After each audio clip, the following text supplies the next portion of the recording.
Darklings! So today I wanted to do a director spotlight for Terry Gilliam.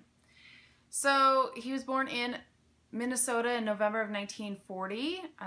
He then moved quickly from there to LA, and he had a lot of problems living there. He was often mistaken for a homeless man or a drug addict, and he definitely had a lot of issues living in LA, and as soon as he was able to, he ended up booking it to England.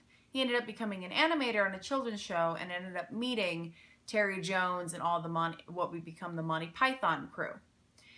In 2006, he ended up renouncing his U.S. citizenship in favor of a British one, and so he is not really allowed in the U.S. very much anymore, which is an interesting decision, but he doesn't seem to regret it.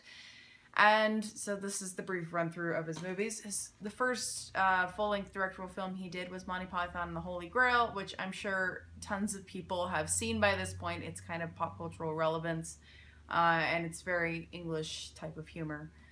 It took a few tries for me to finally get around to watching it, because every time I tried to watch it, my friends kept interrupting the movie for one reason or another.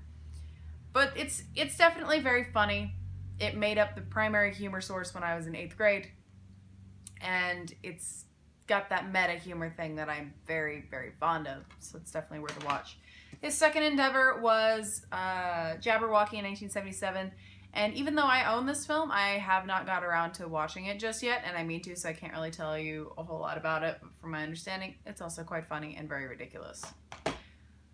The next film that he did after that is Bandits, which I do not have a copy of. I wasn't especially fond of it. It's a little too ridiculous and a little too silly, loosey-goosey. I don't know. Something just didn't quite click very well with me. I didn't like it. But I know it's kind of a cult favorite film as well from 1981. And then after that, again, a movie I own but have not had the chance to watch yet.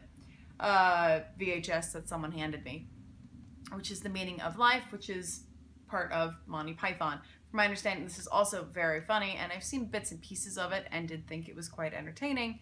Like I said, haven't seen it. It's from 1983.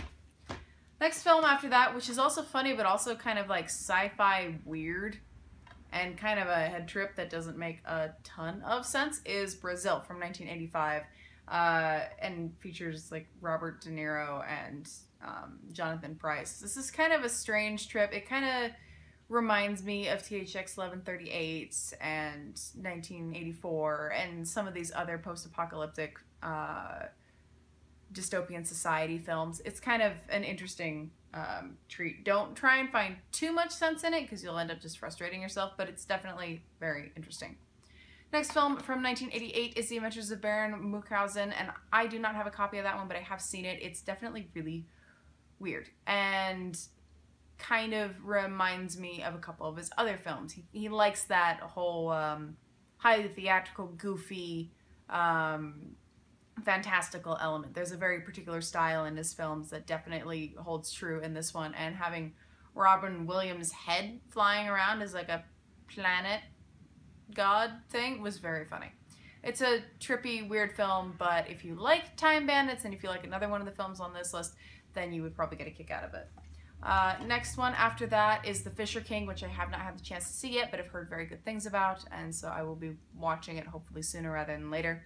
Next one after that, which is a little bit more sci-fi and leaning towards horror, is 12 Monkeys with Bruce Willis and Brad Pitt, and involves some time travel and some mental institutions and some mix-ups. It's kind of an interesting film. It took a few times of me watching this before it kind of clicked and I could remember what happened in it. It was a movie that it never felt like I watched it until I'd seen it like 8 times. But it's definitely worth a watch. It's kind of weird. Brad Pitt does a really good job. It's very interesting. Next one after that, which is one that I get a major kick out of and a lot of my friends really don't, which makes me sad, which is Fear and Loathing in Las Vegas. I have read the book for this. I know that Hunter S. Thompson was all gung-ho for Terry Gilliam doing this one, and I appreciate that I managed to snag a secondhand Criterion collection with the Ralph Steadman illustration jacket thing. But this is a very out there movie. I think it's funny, and a lot of people I know are just kind of like, okay, but it's definitely a trip. And Johnny Depp as Hunter S. Thompson is also definitely a trip.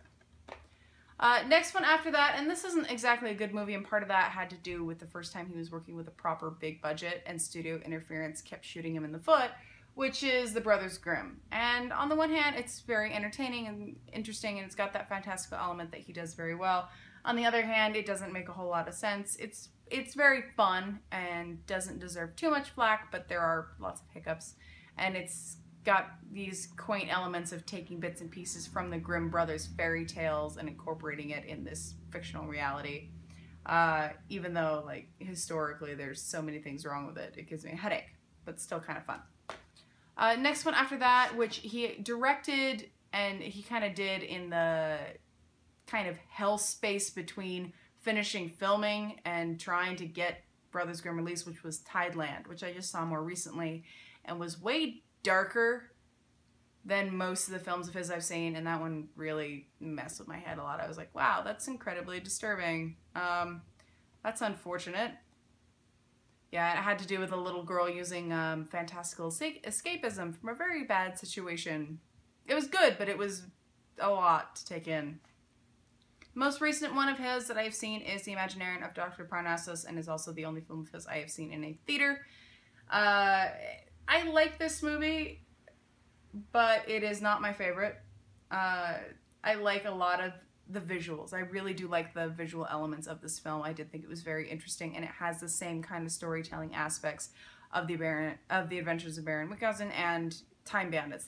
Those three are very similar to me. There's a lot of that, well, this is the real world and this is the storytelling world, and how can you tell how real the storytelling world is?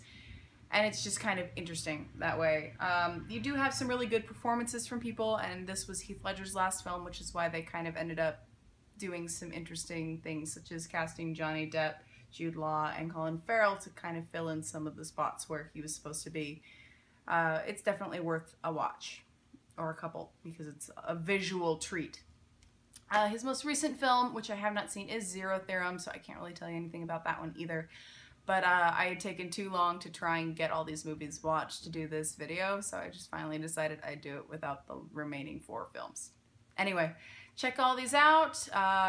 He's a very interesting director. He's got a lot of fun style, especially from a primarily indie perspective, so he's definitely worth the watch. Till next time, Darklings.